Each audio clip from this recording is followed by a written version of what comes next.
Assalamualaikum dan selamat pagi siswa kelas 5A. Masih semangat ya anak-anak untuk mengikuti pembelajaran jarak jauh hari ini?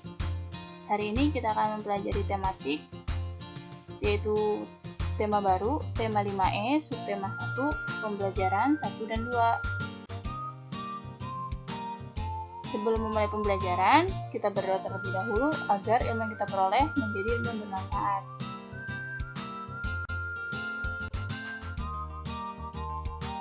Materi hari ini, yang pertama, ekosistem.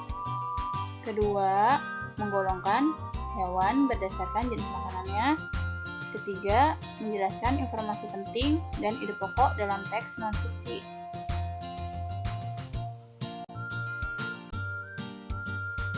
Ekosistem adalah hubungan timbal balik antara makhluk hidup dan lingkungannya. Ekosistem terdiri dari dua lingkungan, yaitu yang pertama biotik, yaitu makhluk hidup. Contohnya manusia, hewan, dan tumbuhan. Berdasarkan kebutuhan makanan, terdapat interaksi antara produsen, konsumen, dan pengurai yang disebut rantai makanan.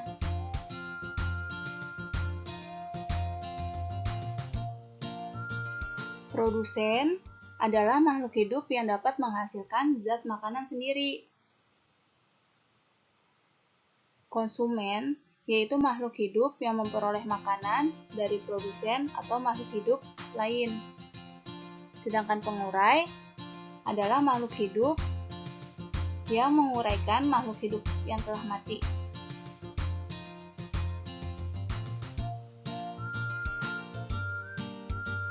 Seluruh komponen biotik dalam ekosistem memerlukan energi untuk beraktivitas. Energi diperoleh dari makanan. Konsumen terdiri dari konsumen tingkat 1 atau herbivore, yaitu hewan pemakan tumbuhan. Kedua, konsumen tingkat 2, karnivor dan omnivor. Karnivor adalah hewan pemakan daging, dan omnivor adalah hewan pemakan daging dan tumbuhan. Lingkungan ekosistem yang kedua yaitu abiotik. Abiotik adalah benda tak hidup. Contohnya tanah, udara, air, cahaya matahari, suhu, dan sebagainya.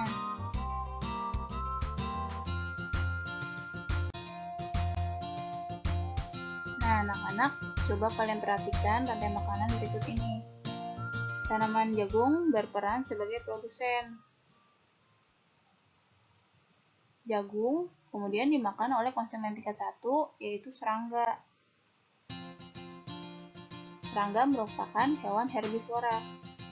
Kemudian serangga dimakan oleh katak yang berperan sebagai konsumen tingkat 2. Nah, katak kemudian dimakan oleh elang.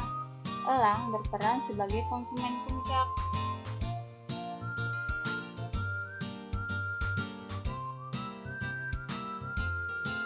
Dan jika nanti elang mati, maka bangkainya akan membusuk dan akan menjadi pengurai, yaitu di sini contohnya jamur.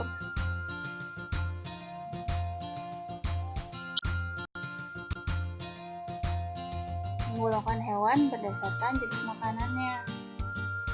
Yang pertama herbivore atau hewan pemakan tumbuhan. Di sini ada 3 jenis. Yang pertama, hewan pemakan daun. Contohnya kuda, ulat, koala, dan kambing. Jenis makanan yang kedua yaitu buah. Contohnya kelelawar,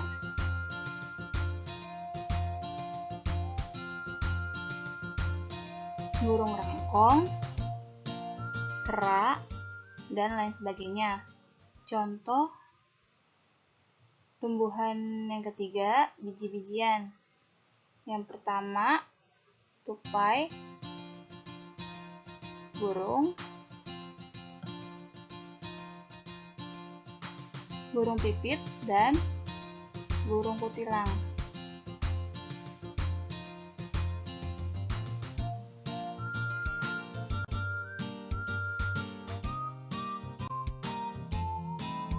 Menggolongkan hewan berdasarkan jenis makanannya. Yang kedua, karnivor atau hewan pemakan hewan atau hewan pemakan daging. Contohnya kucing, harimau, macan, buaya, ikan hiu, dan burung elang. Dan juga ada contoh hewan lainnya.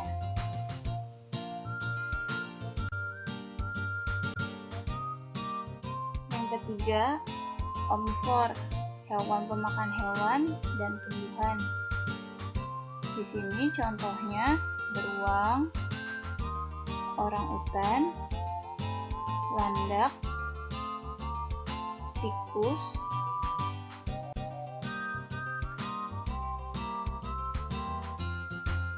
dan ayam.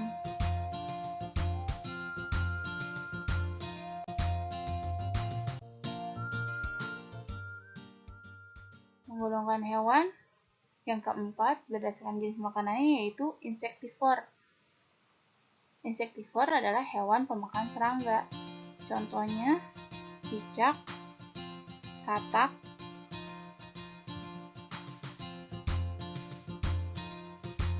terenggiling,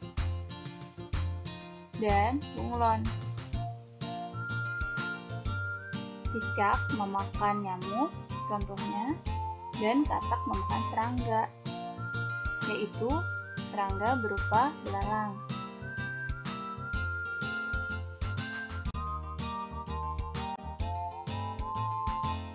Teks non-fiksi. Teks non-fiksi adalah teks yang berisi informasi berdasarkan fakta atau kenyataan. Teks non-fiksi dapat kita temukan dalam artikel, surat kabar, atau majalah. Contoh teks non-fiksi yang pertama esai, kedua jurnal tentang sejarah, ketiga biografi, dan yang keempat karya sastra.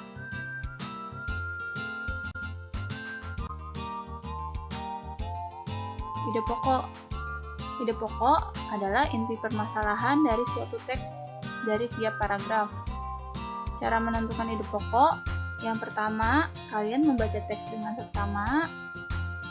Yang kedua, memperhatikan kalimat masing-masing paragraf yang mengandung informasi atau permasalahan dasar dari teks tersebut.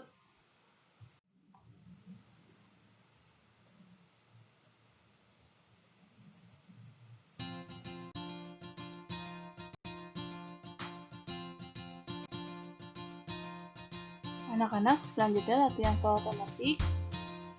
Di sini ada 3 buah soal, dan soal ketiga kalian diminta untuk menentukan ide pokok pada masing-masing paragraf cerita non-fiksi.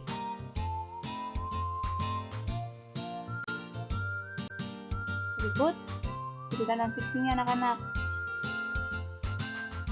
Untuk latihan soal tematik, soalnya tidak perlu kalian tulis, cukup jawabannya saja dan menggunakan pulpen. Semoga kalian semua diberi kemudahan.